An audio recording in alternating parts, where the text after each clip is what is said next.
campaign seized on a New York Times report about Donald Trump's 1995 tax records. The Times showed he declared a $916 million loss that could have allowed him to legally skip paying federal income taxes for years.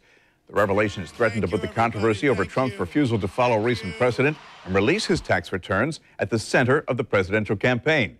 After a week in which the Republican nominee has struggled to bounce back from a debate in which most analysts and scientifically conducted polls scored Clinton as the winner, it begs the question, is this a game changer?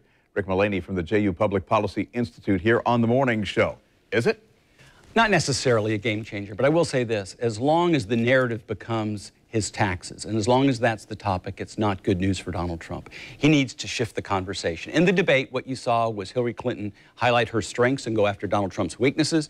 Always there's a fight over who controls the narrative. And this latest report on taxes suggests that the conversation leads back there. To the extent the conversation leads back there, it's not positive for Donald Trump, but I don't think it's a game changer. Does it move the polls, which basically have been neck and neck? Well, really what you saw in the debate is that the forward momentum of Donald Trump was stopped in the last debate.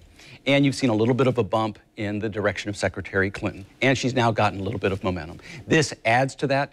I really do believe that for the Donald Trump's campaign's perspective, they need to change the conversation, to highlight his strengths, to go after her weaknesses. And this tends to prolong a conversation that he really doesn't want to focus on. Vice presidential debate Tuesday, Mike Pence, Tim Kaine. This is not exactly the second coming of Elvis. No, you know, historically, lower viewership for these debates. Historically, they don't tend to move the needle much. But you have two very qualified people on that stage. Both are lawyers. Both have been in Congress. Senator Kaine, 3 years in the Senate. Governor Pence, 12 years in the House of Representatives. Both governors, Senator Kaine from Virginia, Pence from Indiana. And both of them, one a staunch conservative, one a staunch liberal, articulate, well-regarded. I don't think you'll see the fireworks like you see at the top of the ticket. I don't think you'll necessarily see the great public interest in it, but it'll be more of a policy-oriented debate, and I expect each of them to go after the top of the ticket on the other side. So state politics.